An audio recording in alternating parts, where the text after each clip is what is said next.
cara que inspirou o filme Matrix muito antes do cinema ou de qualquer tecnologia de informática existir se chama Platão. Vem comigo em 5 minutos conhecer o autor primordial da Matrix. A última aula foi sobre Sócrates, você vê aqui na tag, e eu disse para você que tudo que temos sobre Sócrates veio de Platão. Platão escreveu todos os diálogos em que Sócrates aparece como personagem principal da trama. Sócrates mesmo nunca escreveu nada. Um diálogo interessantíssimo que eu acho que todo mundo deveria ler se chama Apologia de Sócrates. Esse livro é uma narrativa de como foi a morte de Sócrates, de como ele foi julgado, interrogado, processado e morto. O jovem Platão, vendo tudo aquilo, ficou muito comovido e provavelmente guardou no seu coração Sócrates como um grande exemplo, como um grande mestre. Passou a usar Sócrates então como personagem principal de todas as suas obras para explicar as suas principais teorias. Então a gente não sabe exatamente o que Sócrates dizia e pensava, mas a gente sabe o que Platão dizia dele. E a gente sabe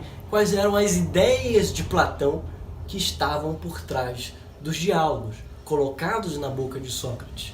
Estas são principalmente a teoria das ideias ou teoria das formas e o mito da caverna. Curiosidade, Platão foi o fundador da Academia de Atenas, a primeira escola filosófica onde as pessoas se reuniam para estudar filosofia. Mas, para ser admitido na Academia de Atenas, você deveria ser muito bom em matemática. Então, eu não seria filósofo naquela época. Sim, Platão amava matemática. Como disse para vocês na aula de pré-socráticos, os primeiros filósofos eram, de certa forma, físicos. Eles olhavam para a natureza e tentavam encontrar a verdade na natureza. E isso, com certeza, levou os caras a pensarem em matemática. É lógico. Inclusive, em muitos diálogos, você vai encontrar diálogos sobre matemática, sobre o quadrado da hipotenusa, do raio, do triângulo, do não sei o que. Se você está pensando em fazer filosofia para fugir da matemática, meu irmão, sinto muito, mas você tem lógica 1 e 2 para fazer, tá? Então vamos lá. Ideias principais, teoria das ideias ou teoria das formas. Platão acreditava que existia o mundo das ideias e o mundo sensível. O mundo das ideias é onde onde habitam as formas perfeitas. Então lá está a forma perfeita de homem, a forma perfeita da justiça, a forma perfeita de casa, a forma perfeita do cavalo. Ou seja, todas as formas perfeitas estão lá. Elas existem e são perfeitas. Mas existe um mundo sensível, e esse mundo sensível ele é imperfeito, porque ele é uma cópia do mundo das ideias. Ele tenta imitar o mundo das formas, só que não consegue. Então o que está por trás disso aqui é dizer que nesse mundo não há verdadeiro conhecimento. Você não pode conhecer a verdade das coisas a partir deste mundo sensível, porque o mundo sensível ele é enganoso, ele é mentiroso, ele é uma cópia apenas. A palavra grega aqui é mimesis, ou seja, ele mimetiza, ele imita as formas perfeitas, mas imperfeitamente. Então, peraí, Platão é um grande cético que acreditava que não é possível conhecimento? Não, o passo do ceticismo radical é outro, tá lá na filosofia helenística e eu vou mostrar para vocês depois. Platão acreditava na possibilidade do conhecimento, mas não pela experiência com as coisas, não nas coisas mesmas. A forma de se conhecer a verdade, a forma de buscar e encontrar a verdade é única e exclusivamente através da dialética. E a dialética nada mais é do que o que Platão faz com Sócrates em todos os seus diálogos. Platão usa os diálogos que ele escreve colocando Sócrates como personagem principal para exemplificar esse processo de dialética, que é o processo de maiêutica que eu falei para você na aula de Sócrates. Ou seja, partimos de um ponto em comum de que não sabemos de nada e nós vamos discutir. Então, o que é o amor? Eu apresento a minha opinião, você apresenta a sua, eu questiono a sua, você questiona a minha, a gente vai se questionando e chega a um ponto em comum. Beleza. Então agora vamos questionar esse ponto em comum. Ele foi desconstruído? Vamos recomeçar. Ele se sustentou? Vamos lá, prossegue. Então a gente continua construindo conhecimento em cima daquele conceito. O amor é isso, o amor é aquilo, vamos conversando, vamos dialogando, vamos debatendo até que em algum momento acontece como um interruptor no teu cérebro que faz um clique e você lembra da verdade. Presta atenção, você não aprende a verdade. Você lembra a verdade.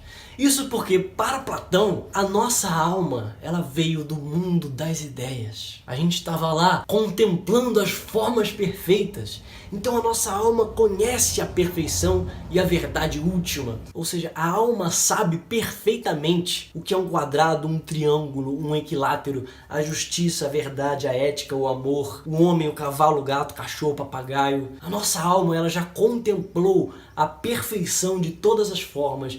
E ela sabe de tudo. Só que, em algum momento, nesse processo de transição do mundo das ideias para o mundo sensível, a alma se esqueceu. A alma esquece. Quando ela assume um corpo, ela esquece de tudo o que aprendeu. E o processo dialética é a única forma de fazer a alma lembrar aquilo que ela já sabia. E esse processo se chama reminiscência. Então a busca para a verdade em Platão é uma reminiscência, é um relembrar aquilo que você já sabe, mas não sabe que sabe. Porque você já contemplou a forma perfeita, mas porque você assumiu um corpo, você não lembra disso. E aí você precisa da dialética para relembrar. E aqui entra uma coisa interessante, é o dualismo platônico, o dualismo de corpo e alma. A alma é perfeita, é aquela que contemplava as formas, que conhece a verdade e que sabe o que é a virtude e que te empurra para a virtude.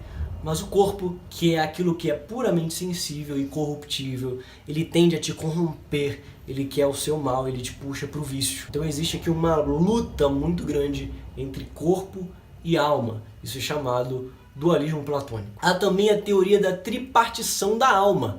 Ou seja, não só a separação entre corpo e alma, mas a alma em si, ela tem três partes. A parte apetitiva, a parte irascível e a parte racional. A parte apetitiva é a busca por sobrevivência. A sua alma busca sobreviver. Ela faz com que o seu corpo busque se alimentar, se aliviar, descansar. A parte irascível é o que gera os sentimentos. O irascível é aquilo que te move. E a parte que coroa tudo isso, a racional, ela é a capacidade da alma de buscar e identificar a verdade que ela já conhece e precisa relembrar. Essa é a parte superior e ela precisa dominar sobre tudo. A parte racional da alma precisa dominar a sua parte irascível e a sua parte apetitiva. E aqui entra um dado de teoria política platônica. Platão acreditava que o bom rei é um rei filósofo. Platão era um crítico da democracia e acreditava que era preciso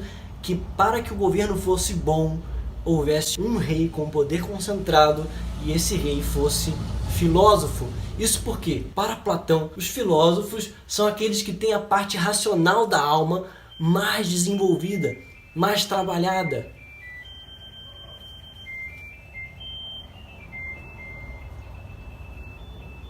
E se o cara tem essa parte mais bem desenvolvida, logo ele supera com mais facilidade a sua irascibilidade, a sua apetitividade, o seu corpo. Então ele é um cara virtuoso, que sabe controlar os seus vícios, sabe buscar virtudes, tem virtudes, sabe identificar a verdade e, portanto, ele sabe governar mais e melhor.